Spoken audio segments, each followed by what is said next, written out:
and welcome. You're watching Newsx and I'm Megha Sharma. Pakistan is on edge. Internally, there's a pro-Palestine protest that has unfolded into chaos, leading to the death of at least 5 persons, including a police officer, and the arrest of over 100 civilians by the Pakistan administration. The protest, called by Tehreek-e-Labbaik Pakistan, has led to clashes between the Pakistani authorities and thousands of protesters marching in support of Palestinians ever since last week. Even Balochistan is seeing rising unrest and frequent disruptions, with the Baloch now seeking independence from Pakistan. On the other hand, externally, Pakistan is also dealing with intense border clashes on its border with Pakistan. Pakistani forces and Taliban fighters in Afghanistan exchanged heavy gunfire over the weekend, marking the deadliest conflict between them since the Taliban returned to power in Kabul in 2021. To deal with Kabul's new digressions, Islamabad has taken a sharp turn in its Afghan policy.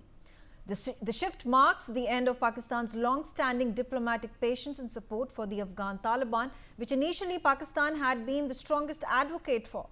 Pakistan is now dealing with war on all fronts, including Balochistan, and now the TLP is shaking the administration to the core, and externally, Afghanistan is not ready to be easily snubbed. Let's start our conversation. Joining me on the telecast is Major General Shashi Asthana. Quickly, a response from you, General Shashi Asthana, particularly with regards to this protest that moved from Lahore into Islamabad. The plan behind these TLP protesters that had gained traction, so many of them on the streets, was to hold protests, to barge into the US Embassy in Islamabad. That was prevented. There are reports, as per the LTP president, that there were at least 200 of these civilians, these protesters, that were killed when Pakistan Army, Pakistan police forces hit them.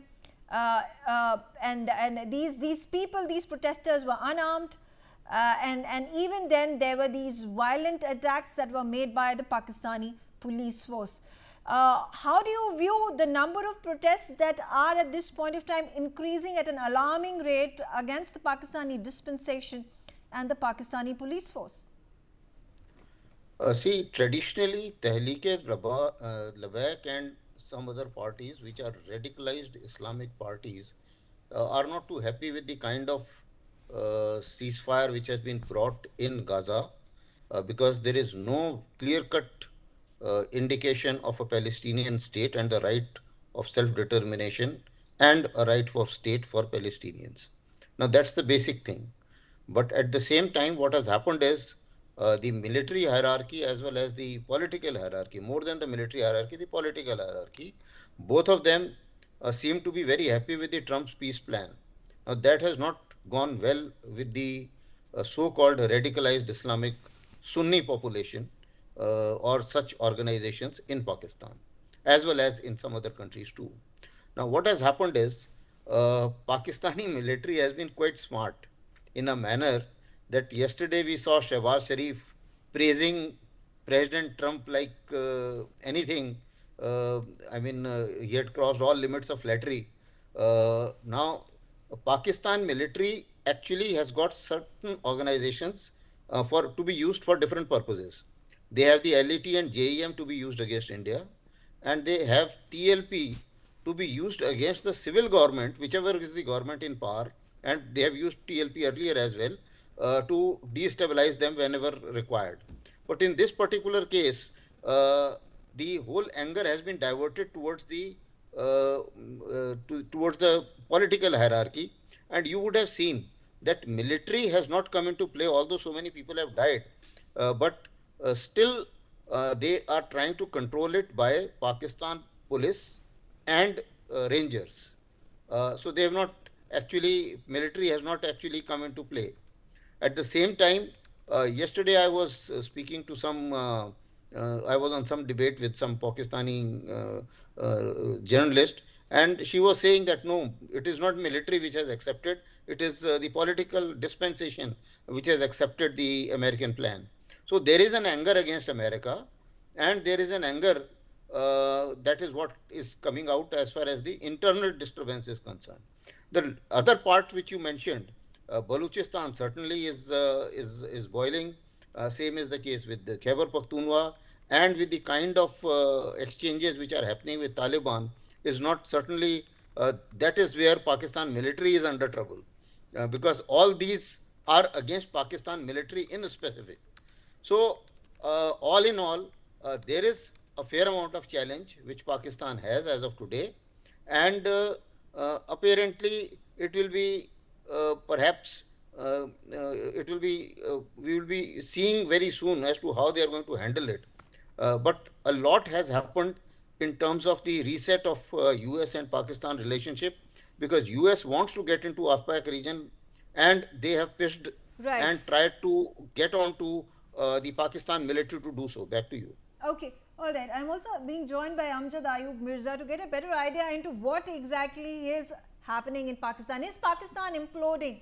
Do you think these protests, whether they are taking place in Pakistan occupied Kashmir, then Balochistan, and now we take a look in the heart of Pakistan, Lahore and Islamabad, how is this going to improve? Are there chances of improvement?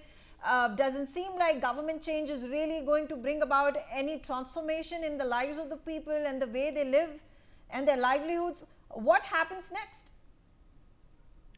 Well, thank you very much, Mega. The thing is that Pakistan is a patari of many internal contradictions, and when one contradiction, subsides, another contradiction comes to the forefront. There are so many fault lines in Pakistan: religious fault lines, sectarian fault lines. Then there are ethnic fault lines. So Pakistan, unless Pakistan democratizes to the core and gives rights and partial autonomy to Balochistan and Khyber Pakhtunkhwa, and resolves the issue of Kashmir, I don't see Pakistan heading towards any kind of betterment in terms of living conditions of its civilians, because a lot of money is being spent on defense and all, and increasing security forces and buying intelligence software and hardware and all that. So that is a no-no. I don't think that there is a danger of regime change at the moment in Pakistan, because what we are witnessing between General Asim Munir and the Prime Minister Shehbaz Sharif is a partnership that has never been seen before in Pakistan. Up until this partnership, always there has been antagonism between the army chief and the civilian government, or the prime minister to say. But this time I think they both have decided कि आओ मिलके लूटते हैं मिलके खाते हैं, and their Don Mafia Don is now Donald Trump. I mean, it is. Can you believe it that in Sharm el Sheikh, Donald Trump is inviting, out of all the prime ministers and president, head of states, is inviting Shehbaz Sharif to come and say a few words, because he knows that Pakistan masters the art of flattery, and so he invites him, and such a shameful speech Yeah. this Shehbaz Sharif made over there. Like, I mean, it's more than like bootlicking. I don't know what he was trying to lick there, but the question is, this Tehreek-e-Labbaik Pakistan and other religious organizations, they will not give up their campaign for Palestinian state or for Ghazwa Hind, because that is the churan they are selling to the people of Pakistan in the name of religion. So what we are seeing now is that religious fascism is on the rise, and also political fascism is on the rise. So many of hundreds of political activists are in prison. Hundreds of political activists have been made to forcefully disappear. Extrajudicial killing is on the rise as well. And with the recent bashing of Pakistan by Afghanistan, immediately after the success of Operation Sindoor, has left Pakistani people wondering, I mean, what is this army doing, and what does it mean that we are a nuclear power? I mean, how come everyone comes and slaps your face and you are calling yourself a nuclear power? And also the hollowness of the Saudi Arabia Pakistan Defense Pact has been exposed very rudely So Pakistan is nowhere, and Pakistan, you asked whether it's at the verge of implosion.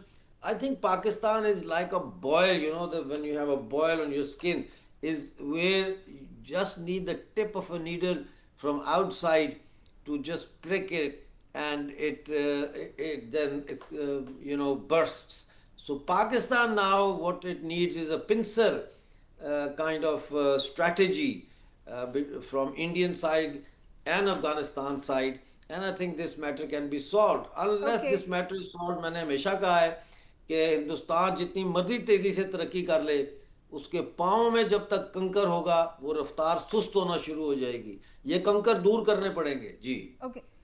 Pathakrit is also on the telecast with me. Pathakrit, your perspective of things that have played out, because after the 20-point peace plan that was announced by Donald Trump a couple of weeks ago, the Pakistani dispensation was not so happy. The Pakistani foreign minister and deputy prime minister was in the parliament and said that this is agreement, this plan was not okayed by Pakistan. He went about justifying, saying that in the draft plan that was provided to Pakistan and other participants in that meeting was something different from what was the actual plan that was released by the Trump administration. And now there you see Shehbaz Sharif holding hands and embracing US President Donald Trump and lauding him and all sorts of things, again, time and again saying that he should be nominated for the Nobel Peace Prize. There has been, of course, a transition in the way Pakistan dispensation has been projecting itself vis-a-vis the Israel-Gaza war. This does not have, support of the masses in the country as well.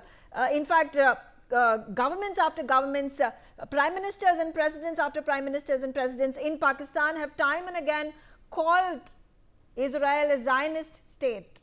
They have had anti-Semitic sentiment, which was very apparent to the world. How do you think this is going to be, how is the Pakistani dispensation now going to appease the domestic population in wake of this, forced change of stance that it is bound to follow, because it has to follow through what Trump says? No, but which dispensation are you talking about? The military dispensation or the civilian dispensation? The civilian dispensation doesn't exist. This government is here because of the military. So let me put it this way. Pakistan Tehreek-e-Labbaik is such kind of an organization which will not move an inch without permission from the establishment. Now, somebody from the establishment gave a green signal that you go and protest. The question is this protest against Shehbaz Sharif or is this protest against Field Marshal Asim Munir? So, we must understand one thing, that within the Pakistani military establishment, which actually governs the country, or whatever it is, there are two factions. One is pro-America, the other is anti-American, pro-Taliban. So the protest which is happening, whether this protest can ever happen without the green signal of the establishment within army, is a very big question mark. For Asim Munir, the survival after Operation Sindoor purely depends upon how much support he garners from the Americans.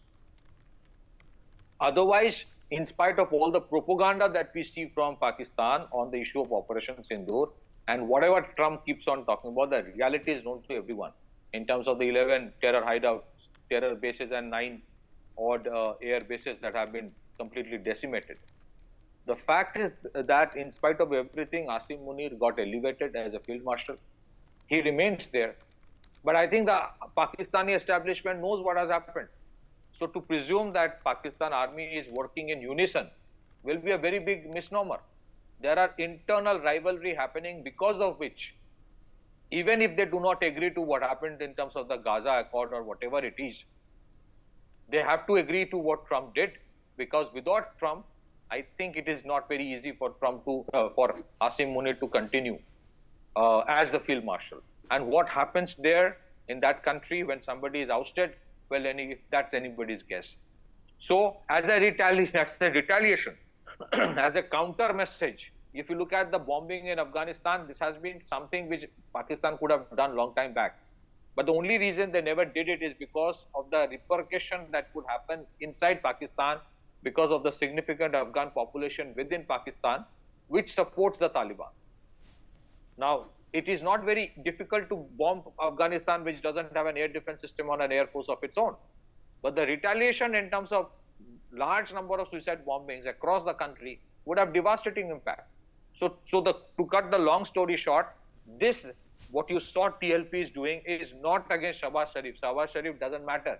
It is most likely against Asim Munir and being done within the establishment itself. That is one game, that is one aspect of Pakistan that we must understand.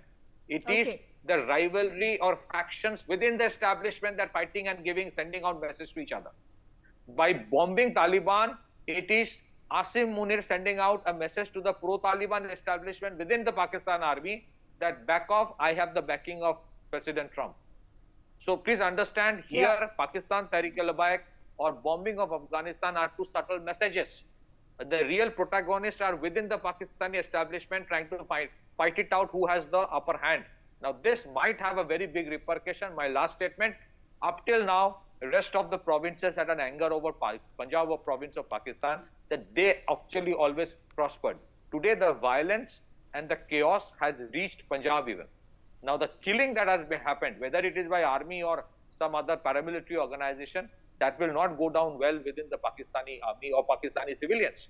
And I think if Trump fails to get Bagram, his next best option that he would think about is Americans coming back to Pakistan because it is easier for America to operate out of Pakistan. What happens after that? Well, we have to wait and watch, but I think that's anybody's guess. That's what's going on right now. Back to you.